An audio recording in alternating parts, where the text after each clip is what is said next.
तुम्हारे हृदय में ही है, जो तुम्हारा स्वरूप है। कहरा 6। राम नाम बिनु मिथ्या जन्म गमायो हो, सैमर सोए सुआ ज्यों जहरे ऊन परे पछताई हो। जैसे पद्मी गांठ अर्थदय घरऊ की अकिल गमाई हो, स्वाद बोद्र भरे धौ कैसे अवसे प्यास न जाई हो। दरबहीन जैसे महाप्रसर मन ही मैं गमाई हो, गांठी रतन मरम नहीं जाने पारख लीना छोरी हो।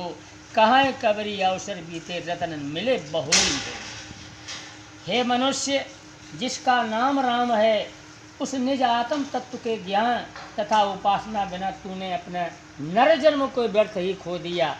तुम माया मोह में उसी प्रकार ठगा गए जैसे सुख पक्षी ने सेमल के फल में रस की आशा कर उसमें चोंच मारी और उसमें से नीरस रुई निकली और उसे पश्चाताप करना पड़ा।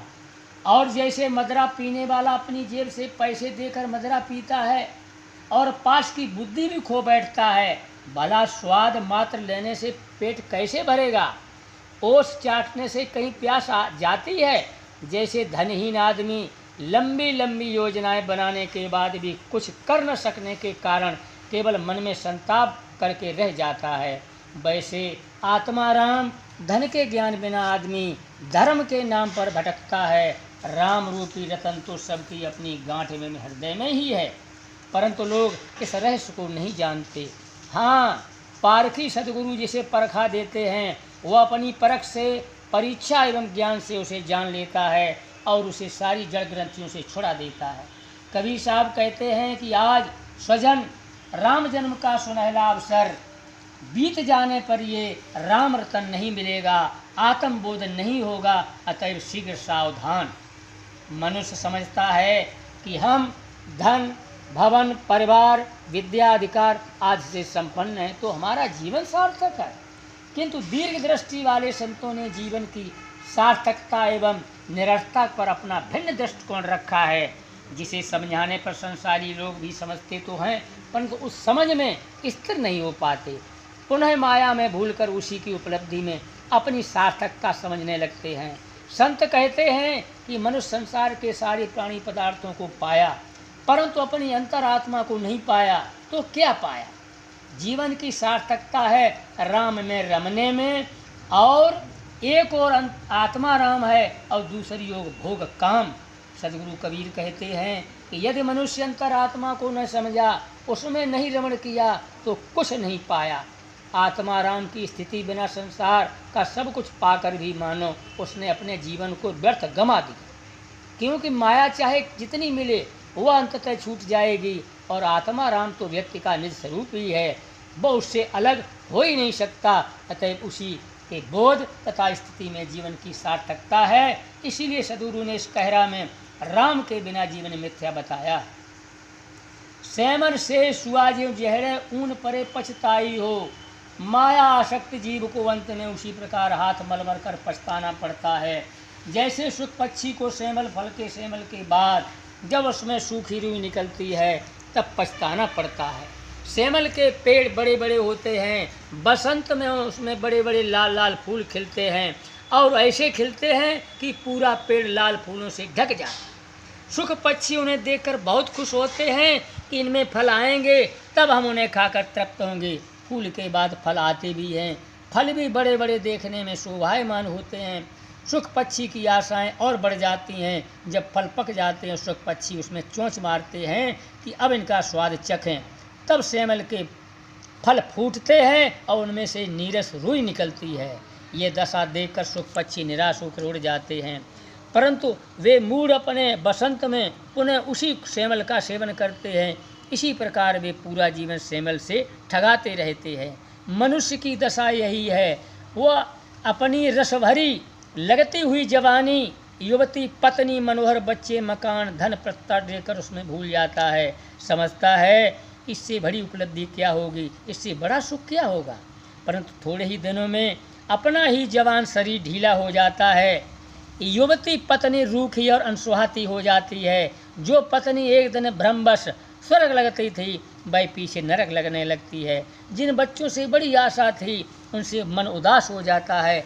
पद छूटते हैं, प्रतिष्ठा घटती है, मित्र बदलते हैं, सभी सुखों का आधार माना गया शरीर ही ढीला ढाला हो जाता है, तब और क्या स्थिर रहने वाला है। साहब कहते हैं, मूढ़ मानव तू सुख पक्षी से भी ज़्यादा बेवकूफ़ है, क्योंकि सुख पक्षी तो केवल स्वाद और पेट पूर्ति के लिए धोखा खाता है, परंतु तू तो पांचों इंद्रियों के भोगों में मतवाला बनकर संसार से धोखा खाता है। जैसे मदवी गांठ अर्थत है, घरऊ की अकिल गमाई हो, संसार के लोग माया मोह में पड़कर उसी प्रकार बेरूख बनते हैं, जैसे मदरा पीने वाला आदमी अपनी जेब से पैसे देकर अपने पास की बुद्धि भी खोता है। आप जानते हैं कि मदरा पीने के आदमी मदरालय में जाकर अपनी जेब से धन देते हैं और मदरा पीने के बाद अपनी बुद्धि भ्रष्ट करते हैं। ये भला कौन सी समझदारी की बात है। मनुष्य संसार के भोगों में पड़कर यही करता है। वह भोगों के संग्रह में पहले अपनी शक्ति क्षीण करता है और पीछे भोग क्रियाओं में उलझकर विवेक शक्ति नष्ट कर देता है। जिस सुनहले अवसर में वह संसार के भोग रूपी कूड़ा कचरा को इकट्ठा करता है, उसमें वह अपने मन इंद्रियों को साध कर मोक्ष का काम कर सकता है। भोगों के संग्रह तथा उनके उपभोगों के बाद मनुष्य की दशा मदरा पीने के बाद की स्थिति वाली हो जाती है। आदमी आदत एवं प्रमादवश मदरा पीता है, उसे पीते समय बड़ी मर्दगनी एवं बहादुरी लगती है, परंतु पीकर सड़कों में लड़खड़ाते हुए चलते समय, नालियों में लौटते समय उसकी जो दयनीय दशा होती है, वही भोग के बाद भोगी मनुष्य की या जीवन के उतार में भोगी जीवन की होती है। शराबी के जीवन की तरह भोगी जीवन अंत में केवल पश्चातापों का घर होता है। भोगी जीवन अशांत तृष्णा से उद्विग्न एवं पीड़ित होता है।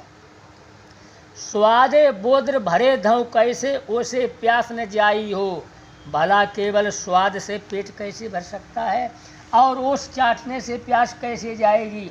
कोई व्यक्ति केवल किसी स्वादिली वस्तु को जीभ से चाट चाट कर अपना पेट नहीं भर सकता। तृप्त होने के लिए भोज्य पदार्थ को ठीक से जीमना पड़ता है। इसी प्रकार प्यासा आदमी ओस चाट कर प्यास बुझाना चाहे तो उसकी दुराशा है। प्यास बुझाने एवं तृप्त होने के लिए स्वच्छ शीतल एवं सुमिष्ट जल पीने की आवश्यकता होती है। इसी प्रकार मानसिक भूख प्यास भोगों से नहीं जा सकती। इंद्रियों के सारे भोग स्वाद ओस कण तुच्छ हैं, उनसे तृप्त हो ही नहीं सकती। आज तक उनमें किसी की तृप्त नहीं हुई है। भोगी आदमी स्वयं विचार ले कि वो जितने भोगों में लगा है क्या उनमें तृप्त हुआ है। भोग तृप्ति के आधार ही नहीं है। तृप्ति तो आत्म भोग में ही है। जो अपनी अंतरात्मा में निरंतर रमता है, जो अपने स्वरूप राम में सदैव निमग्न है, वही तृप्त है। भोगों को त्याग कर तृप्ति मिलती है। जो विषय भोगों को त्याग देता है, वह निज स्वरूप में नित्य तृप्त हो जाता है। दर्वहीन जैसे पुरुषार्थ मन ही मह तवाही हो, जैसे धनहीन की सारी लौकिक योजनाएं धरी रह जाती हैं। बिना धन के न जमीन खरीदी जा सकती है, न मकान बन सकता है, न दुकान चलाई जा सकती है और न साधन इकट्ठे किए जा सकते हैं। धनहीन आदमी के प्रयोजन निष्फल जाते हैं, वह बेचारा मन में केवल संतापित रहता है। यही दशा भोगियों की है। उनके पास अपार धन है, भवन वाहन पत्नी बच्चे तथा समस्त ऐश्वर्य हैं, परंतु आत्म धन के बिना वे बिलबिलाते हैं। जिसने अपनी आत्मा को नहीं पहचाना एवं जिसे अपने स्वरूप का ज्ञान नहीं है, जो विषयों को त्याग कर अनासक्ति का धन नहीं इकट्ठा किया, जिसमें त्याग वैराग्य संशय क्षमा संतोष सत्य सदाचार तथा शांति का धन नहीं है, वो दरिद्र बना मन में पीड़ित होता रहता है। जैसे धन के बिना भोग नहीं होता, वैसे त्याग के बिना शांति नहीं मिलती। भोग का परिणाम तो अंततः दुखदायी है, परंतु त्याग का परिणाम सदैव आनंद में शांति है। गांठ रतन मरम नहीं जाने, पारख लीना छोरी हो। सबकी गांठ में रतन है, परंतु उन्हें उसका ख्याल नहीं है, उनको परख भी नहीं है कि हमारी गांठ में जेब में जो है वो रतन है कि कांच की गोली। ज़्यादातर तो लोग यही मानते हैं कि हमारे पास तो कांच की गोली है, हम जैसे निर्धन के पास रतन कहाँ हो सकते हैं। ऐसा वे क्यों समझते हैं? क्योंकि उनके पास परख नहीं है। परंतु जिनके पास परख होती है, जिन्हें पारखी गुरु ने परखा दिया है, पारखी सदगुरु द्वारा जिनकी परख शक्ति का उद्घाटन हो गया है, वे अपनी गांठ एवं जेब के रत्न को जान लेते हैं कि यह रत्न है, और वे गठरी से खोलकर उसे भुना लेते हैं तथा उस धन से माला माल हो जाते हैं। सद्गुरु कहते हैं कि हे मनुष्य, तुम्हारे हृदय में जीव धन महान रत्न है, इसकी तुम्हें परख नहीं, इसलिए तुम इसे तुच्छ कांच भर समझते हो।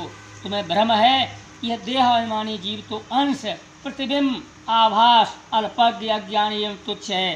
पूर्ण ज्ञाता श्रेष्ठ तो कहीं आकाश में बैठा है, परंतु ऐसी दुर्भाग्यपूर्ण धारणा के मूल में है जीव की परख न होना। जीव का स्वरूप ही पारक है, ज्ञान है। जीव की परख से ही जीव की परख करनी है। अपने ज्ञान से ही हमें ज्ञान तत्व की महिमा को समझना है। जब पार की सद्गुरु मिल जाते हैं तब वे अपनी परख से मनुष्य को परखा देते हैं कि यह जीव न किसी का अंश है, न प्रतिबिंब है, न आभास है। ये अपने आप में स्वरूपतः निर्विकार, निर्मल, पूर्ण काम, अकाम, निष्काम, आप्त काम एवं प्राप्त काम है। अल्पज्ञ, बहुज्ञ एवं सर्वज्ञ जो कुछ कहो, ज्ञाता मात्र ही है। जीव के अलावा कहीं कोई दूसरा ज्ञाता है ही नहीं।